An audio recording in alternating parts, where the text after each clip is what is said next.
It is the 26th of December, 10 in the morning, the day before you're supposed to be seeing this video. And I don't even have the book. And today, I will hopefully be starting and finishing Ready Player 2. It's the 26th. I got this for Christmas. Because Ready Player 1 is one of my favorite books of all time. I've read it 3 or 4 times. It is great. I love the 80s everything, the sci-fi everything, the video game everything. So, naturally, I had my mother pre-order this for me. I think it came out November 24th? So I'm like a month late. But I thought I would read it anyways. And by read it, I mean read it all today. I need a video out today, the day you're seeing it, because tomorrow, the 28th, at 2:30 p.m. Mountain Standard Time. The live stream starts at 2 p.m. Mountain Standard Time. I realize now that I keep saying 2:30. So anytime you hear me say 2:30, think 2. I will be going live for the first ever time with Gio Antonio. So I need this content out so people can see that, you know, so I can talk about it because that's exciting. I just woke up. I don't know if you can tell. And I want to start this. I didn't even do my intro. Okay. Hello.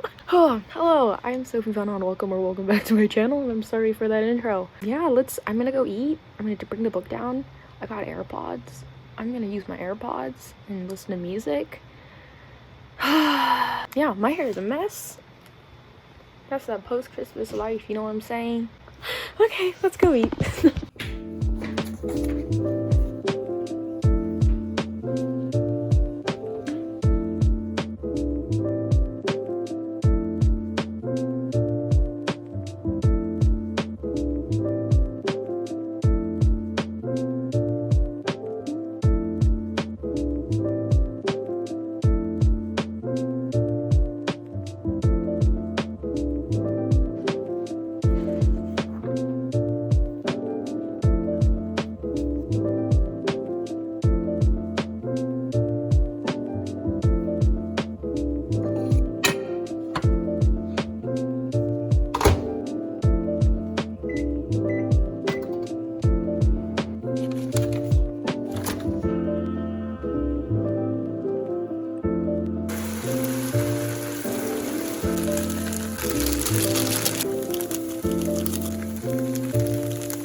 Hello, it is 3 p.m., just past 3 p.m. and I am nearing halfway. Nearing. It's 366 pages. I am currently on, with my nice little pink sticky note, page 116. So I have, 250 pages left? Stuff is happening. As per books go, I guess, right? Stuff is happening. Stuff that I didn't expect to happen. The book also opens in a really strange place, like not one that I expected it to start at. It basically opens a week or 2 after... No, does it? The time jumps around a lot in the beginning. So the main story takes place 3 years after this huge discovery. This huge discovery that the main character makes. I think he makes the main discovery a week after the first book, Ready Player 1, ends. And it's a device that goes on your head and you can play a game with your mind. You can play you can play in the Oasis, the game, with your brain. I don't want to go through too much stuff, but it's his job to either keep it to himself or to sell it to the market. And one of the big conflicts, it seems so far, is the what's that called? The morality of this device, I guess, because it's people are already addicted to this game and making it easy so you could just literally be put to sleep and put into the game instead. Like, your body shuts down so you don't do too much in the real world. The game's already addictive. That's gonna be bad. So that's one of the main conflicts. And as of the main beef of the story, because that was all like backstory for it, it's been 3 years since it's been released, and I think like 95% of users on the game use it or something like that. I thought that would be the main conflict. Also, the story follows a similar, or it has a similar element as the first book, where the main character is following a set of riddles in order to collect items, in order to turn them into a different item, in order to win. In order to win this riddle thing that this deceased game developer put in his game before he died. So that's happening. And then just now there was like a twist thing that I think gets introduced, or that I think will reveal another part of the synopsis on here. And an unexpected, impossibly powerful, and dangerous new rival awaits, one who'll kill millions to get what he wants. I think that's what's coming up in what I'm reading right now. I timed it. I did a little forest timer, and I realized I can read 40 pages in an hour. A little embarrassing. I'm a very slow reader, but that's all I can do. That's all I can do with this spicy little book. I usually do it with a lot of books, like Haruki Murakami's Killing Commendator. I think I could get through 50 pages in an hour, just because the writing style is very easy to get through. This one I can get through 40. Typically, for just any books, it seems to be 30. So it takes me 2 minutes to read a piece of paper, which is, a little sad. But moving on, if I want to get this book done today, we're gonna do 250 divided by 140 or 140. 40. That's 6 hours and 15 minutes. I'm not gonna be done until 9 tonight. Probably 10 tonight, because I'll be distracted. That is if I read for the next 6.25 hours straight. Honestly, I'm not opposing that. But I'm not opposing that currently. But like, I could get in and like be 2 hours in and be like, I'm bored. I want to go eat when I'm not even hungry. Speaking of that, I ate so much. Whew. I made a lot of food. I ate a lot of food. But if I want to be done with this book by like 10 tonight, so I can edit this video and get it out, I gotta get going. I gotta move. I tried looking for an audiobook to maybe just listen to the next few chapters while I draw or something, but I could not find anything. So we're just gonna read. Oh, other things I wanted to talk about. That time lapse where I was reading, I didn't realize how much I move during, like, when I'm reading. I apologize for that nightmare fuel. I am so sorry I look like this too. It is rough. It is rough, but it's that post-Christmas kind of look. I'm sorry. I've been talking for... Okay, read.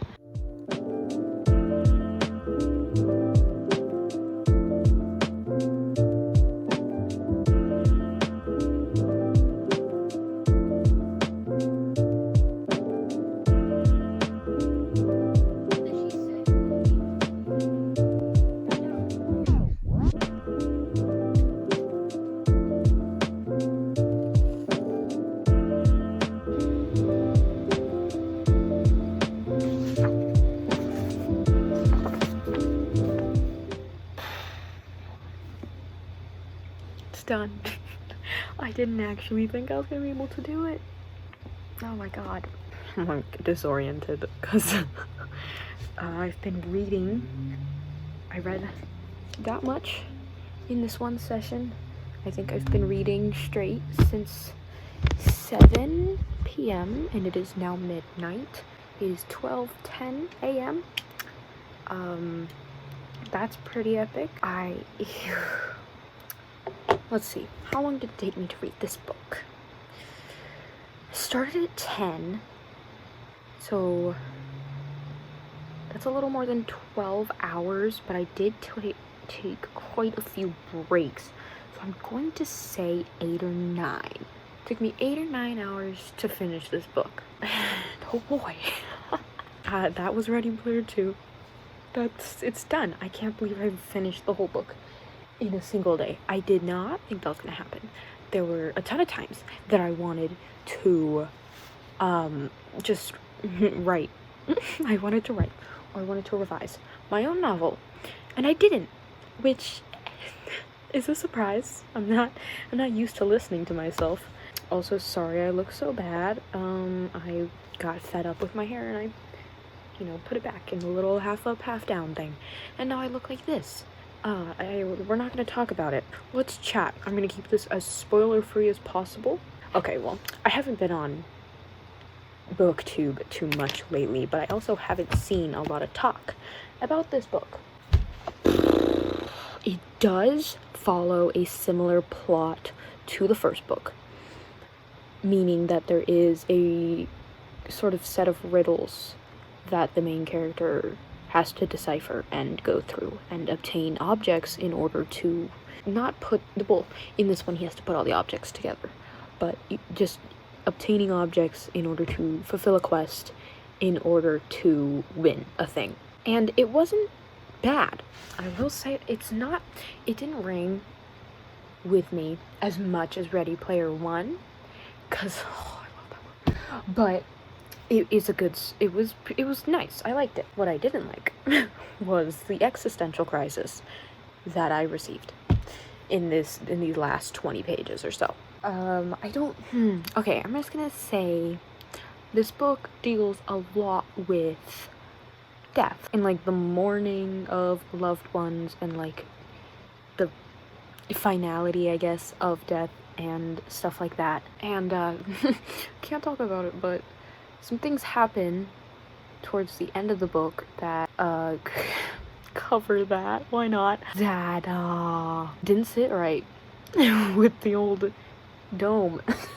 It just even trying to like wrap my head around it like now, it I don't want to go too into it because I don't want to spoil anything, but if you are going to be reading this book, or if you have and you want to talk about it, my Instagram is in the description, and we can chat on there, or Discord. Probably not in the main server, but I will be on there. Anyways, a little existential, a little strange. I feel like a lot of so the main story is set up when the main character makes what seems to be an irreversibly bad decision, and it basically is. It is. But I feel like every other part of the story was not too character driven, main character driven, because I think the author wanted to make the discovery of these objects more team-based, because in the first book it's established that like over time this group comes together, and the main character is very solo in the first book, so he's solving all these riddles himself, but now he's got his squad, he's got his boys, and the discovery, or the understanding, I guess the discovery of these clues, the revelations, the solving of these clues was split up between all of the group, and I feel like maybe that's probably the best, because it would be weird if only the main character did everything. Like, I liked how each different clue played on one of the characters' strengths, knowledge-wise. It just felt strange, I guess, going from Ready Player One, where the main character is doing all the solving, all of the sleuthing around, to being dragged around by all his friends. I also think I found a typo in here. Maybe I read it wrong. I'll put it here. It was like that. It was supposed to be like, that's why I love it, but it said that why I love it. If I'm wrong and I'm editing this later tonight, whoops. I read it like 3 times and I was like, something's not right here. So that's that. It felt kind of weird seeing the main character dragged around quite a bit. The stakes also didn't feel as high. Well, in reality, they were higher, like a lot higher than Ready Player One. Like a lot higher. It just didn't feel like it, because a lot of lives are being put on the line in this little sim thing because of the actions of the main character. Mostly, kind of, not kind of. And the finding of these objects seemingly will make sure these lives are saved. So that's a lot on the line. It's a lot of people. It's millions of people. But I don't know, maybe it was the way it was written.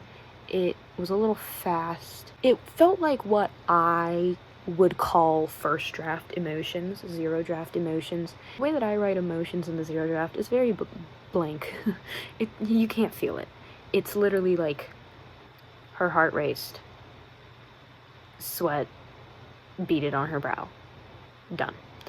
And like that's like my zero draft emotions, and then I add more. And that's what a lot of the emotions in this book felt like to me, especially towards the parts that I thought would like hurt. Like, they gotta hurt. They did hurt. But they didn't hit home as much as I thought they would. Oh, other than that, I was like basically like completely in the story. Obviously, I just read for, what is that, 5 hours straight. So the quest focuses on the, I'm going to say, love interest of the main antagonist. Not like, it's not the love interest, but like, I guess technically yes, but like they don't get together, stuff like that. It focuses on her and her life and stuff like that. And she was a video game artist, and it just inspired me to open my sketchbook and world build more for my fantasy series, which I thought was really cool. Because she made a quest thing that in turn turns into the quest that the main character goes on, but digitalized, because all of it was in a notebook, the original quest. And I was like, dang, that is so cool. That is so cool. I want to do that, but I don't play Dungeons and Dragons. I understand that contextually none of this makes sense, or lack thereof. I'm not giving any context because I don't know what spoilers are. General consensus, I don't think a lot of the emotions hit home the same way they did in Ready Player One for me. Maybe that's because I read the entire thing in one day and I kind of like lost it towards the end, or maybe it just didn't. The romance between the main character and the love interest, like, I loved it in Ready Player One. It was great. This one, there were some cute moments, I will tell you that, but I don't know, it just didn't like hit as hard as did the grief and the panic and the high stakes. But I read it, I liked it, it was pretty good, pretty nice. I felt immersed. I turned on, I think I shuffled between my Dark Academia playlist on YouTube and my just playlist on my music thing, like 5 times. I think I listened to the Dark Academia thing 5 times, and my playlist like 3. So, I can't believe it's the 26th. Technically now the 27th. I got this yesterday. I got this yesterday for Christmas, and I finished it. You know, this one didn't hit home as much as Ready Player One did. Probably not on my reread list. I don't know. Maybe if I felt like reading Ready Player One and Ready Player Two in quick succession, it would, but I wouldn't like just read it. There were other writing things that I picked up, probably because now that I like write more seriously, I kind of pick them up a little more, and they felt kind of weird, like the reuse of the word Sonic in one of these fighting scenes. I was like, dude, how many more Sonic blasts can there be? Not as great as Ready Player One, but not like awful. Not awful. The ending though, and the whole death thing, makes me feel a little strange. Makes me feel a little existential. Makes me feel a little bit like death is crawling ever nearer. You know what I mean? General consensus, wouldn't pick it up again unless I'm reading Ready Player One before it. Probably like series go, but I could also read Ready Player One without reading this book with it. Yeah. I hope that made sense. I hope this video makes sense. I didn't have anything to go up because the reading vlog that I wanted to go up today is nowhere near done. Like, the reading part, the filming part is nowhere near done. So, I did this, and I can't believe I achieved it. I read a 366-page book in a day. For my slow little brain, that's an achievement. Maybe for some of y'all that's cake work. That's child's play. But not for me. So, I'm gonna get to editing this video. If you're seeing this on the day that it goes out, I will be live doing some writing sprints with Gio Antonio on the 28th, the day after this goes out, at 2:30 p.m. Mountain Standard Time. I am very nervous, but very excited. Hopefully all goes well. I can't wait to sprint with y'all, chat with y'all. It's gonna be fun. But that's it. It's 12:30 now. I've been talking for so long. Thanks for watching. Thanks for being here. Thanks for hanging out. If you read this book, how'd you like it? And I hope to see you on the live stream. Peace.